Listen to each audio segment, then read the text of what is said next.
پورا نه دی ورسېدلی.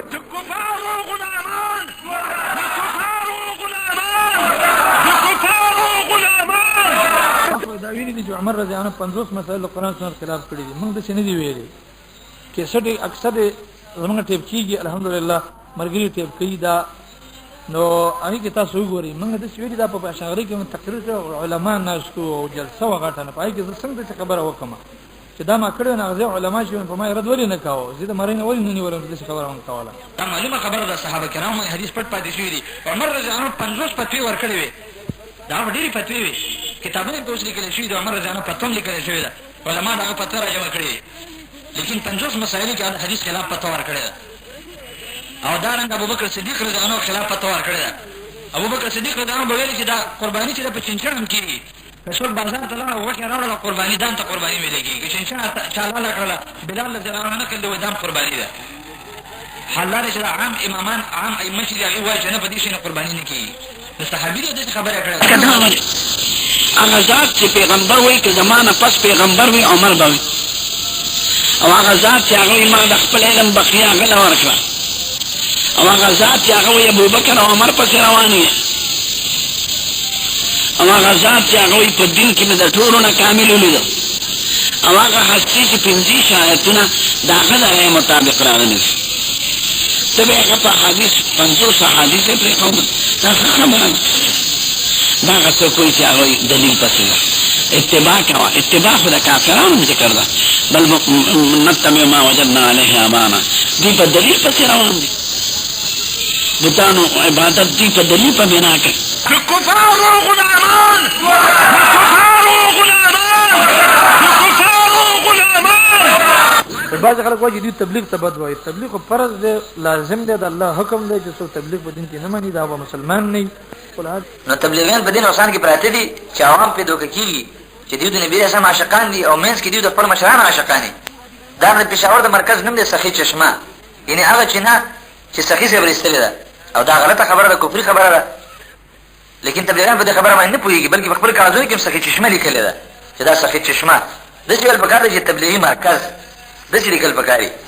سخي چشمه لیکل دا ټیک نه دي. نو ځکه دا مسلې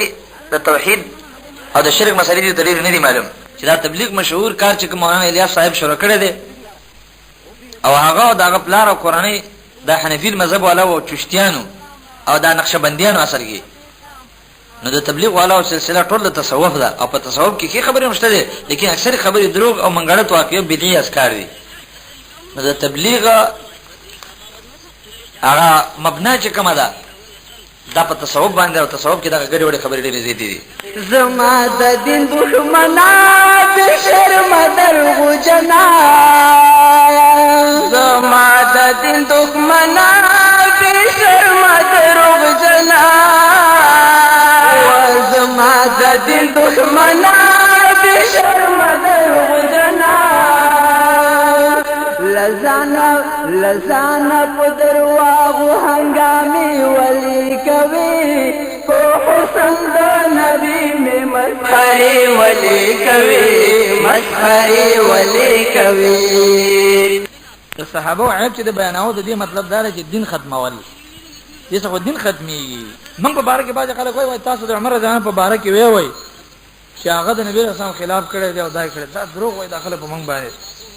صحابه کرامو ته دا نسبت کول چې هغه د نبی رسول الله والسلام خلاف به کاوه، دا نسبت چې څوک کوي دا به کافر کوي. او دا معلومه خبره ده، صحابه کرامو حدیث پټ پاتې شوي دي. عمر رضی الله عنه 50 فتوې ورکړې وې،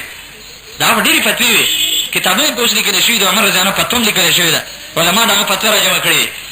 لیکن 50 مسایلو کې د حدیث خلاف فتوا ورکړې ده. او دارنګه ابوبکر صدیق رضی الله عنه خلاف فتوا ورکړې ده. ابوبکر صدیق رضی الله عنه به ویلي چې دا قرباني چې ده په چنچڼ هم کېږي، که څوک بازار ته لاړه غوښې راوړله قرباني دام ته قرباني ویلی کېږي، که چنچڼه چا لاله کړله بلال رضی الله عنه نقل دی وایي دام قرباني ده. حال دا دی چې دا عام امامان عام ائمه چې دي هغې وایي چې نه په دې شي نه قرباني نه کېږي. د صحابي دی داسې خبره کړې پاکې کوم صفت دی پرده د نجاست پروت دی، پاکې د مؤمن او مسلمان کوم یو صفت پروت دی، نو متخته کنجوسا یو طرف تا تختیدی نشي، دلته ادریدی نشي، زمین ځان راغ دې د کونړ نادان ته اوس لا پېښوري وایي دښمن د مذاهبو ځان ته ځوان د عقیدې وایي خدا به ډېره ښه وي چې خپل ځان ته بې پیدې وایي نو اوس په وړو پوړو بې وقوفه بچ کېدی نشي نو اوس په وړو پوړو بې وقوفه بچ کېدی نشي موږ ته ودرېدی نشي زه امینه ځان انا بس پوښتنه زما په خبره ته دیم رضوان مې صاحب لواره د واه په پوینش عبد الله مې صاحب لواره ما ته چې کومه داري معلومات دي شیخ امین الله صاحب نو هغه د خپل عقیدې والا عالم خپل طریقې والا عالم کوم اعمال چې کوي د قرآن او سنت نه ثابت په لومړي پړاو کښې هم ډېر لوی غدار وختې ځان به د سپین سپین نڅاوه آخر تګمار وختې موږ خو د یار بللې ته اپې شامار وختې ځان به د سپین سپین نڅاوه آخر تګمار وختې آخر تګمار وختې آخر تګمار وختې تقلید او د اتباع او د سوال په مابین کې فرق دی نو دا فرضي خبرې د خلقو د دوکې دا دوکه ده تقلید جدا شي تاسو اتباع وکړه ما په دلیل ته دلیل پیژنې دروغجنه او تقلید اتباع کې فرق دا راته چا ښودلی دی غیر مقلد راته ښودلی نه په قرآن کې دا فرق شته نه په حدیث ته په قرآن او حدیث منې نو حدیث کې خو دا فرق نه ده مونږ ته هغه حدیث وښایه مونږ ته قرآن آیات وښایه چې تقلید جدا شي د اتباع جدا شي دا راته وښایه نو منو یې بلکل او کنه دا فرضي خبره کوي نو ولې امت کې په دروغو مبتلا کې زنانونه کامیابه نشي رایت من تر تا حاصله شوه ستا د جهالت ډېوه بیا بله شوه ستا د جهالت ډېوه بیا بله شوه امام محمد رحمت الله کتابونه لیکلي دي امام ابو حنیفه مذهب بیا نقل کړی دی خپل کتاب خو د امام ابو حنیفه رحمت الله نشته امام ابو حنیفه زمانه کې تصنیفات دا خو د پخوا ما ته د ابوبکر صدیق صاحب کتاب وښایه د عمر فاروق کتاب راته وښایه د حضرت عثمان ذوالنورین راته وښایه هغه زمانه کې تصنیفات تالیفات کم وو اقوال به وو چې وروسته علماو راجمع کړي کامیابه نشي رایت من تر تا حاصله شوه ستا د جهالت ډېوه بیا بله شوه ستا د جهالت ډېوه بیا بله شوه موږ د چا د امام ابو حنیفه په مذهب کړي چا موږ هغه ته ورسپارلي چا لیکل زموږ د هغه سره کړي دي چې الله ورسره کړي دي دا ستا په مذهب شو یا رسول الله صلی الله علیه وسلم موږ هغه ته ورسپارلي یا کوم صحابي هغه ته ورسپارلي یا هغه خپله موږ نیولي چېرته اخیستي په پیسو باندې اخیستي یا چا الله ته لیکل کړي چې دا به ګوره زما دغه دا زما تابعدار به زما مقلدین به تا موږ چا د هغه په مذهب کړي رسول الله مبارک دا ویلي چې د بخاري په حدیث عمل کوي هغه نه دی ویلی نو ولې پې عمل کوي غیر مقلده اوس پلیت شوي پاکېدی نشي وغیر مقلده اوس پلیت شوي پاکېدی نشي موږ ته ودرېدی نشي زامینه ځان کوم انسانان چې هغه دا دعوه کوي چې موږ احناف او بیا دا خبره کوي چې د امام ابو حنیفه موږ هغه خبرې منو چې د قرآن او حدیث چې کومې نه راغلې هغه به منو دا کومه مسله ده چې کتاب او سنت کې نه ده ثابته امام ابو حنیفه کړې ده درته یو مثال ښیم تاسو بیا تپوس کولی شئ چې څوک سنت او کتاب نه علاوه بل څه نه مني وایي دا د کوم ځای نه وایې موږ ته یو صریح حدیث ووایه حل درته ښیم نه دی خدای پاک وایي د مور پلار پاک کې فلا تقل لهما اف ولا تنهرهما وقل لهما قولا کریما مور پلار ته اوف قدرې مه وایه خدای خو اوف منع کړی دی عبارت النص او که سړی لرګي راوالي د پلار دا مازدیګر وایي په سر دا منع دی که جایز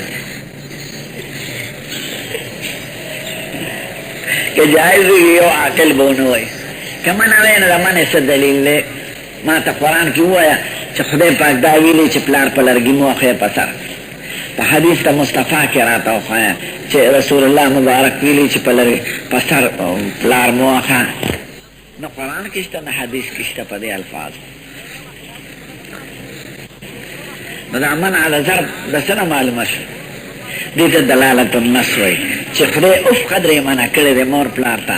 داسې کلمه چې سبب د ایذا وي نو علت یې ایذا راوښکه مستنبتین او مجتهدینو نو چې کوم شي کې ایذا وي هغه منع شو دا علت چا راوښکه دا چې وږي خرڅوي په سړک کدا د فقهاو مستنبطینو کار نه چې خدای اوف منع کړی دی نو هر شی د ایزا منع دی دې ته قیاس وایي غیر مقلد اوس پلټ شوي پاکې دی نشي وغیر مقلد اوس پلټ شوي پاکې دی نشي موږ ته عذر دی نشي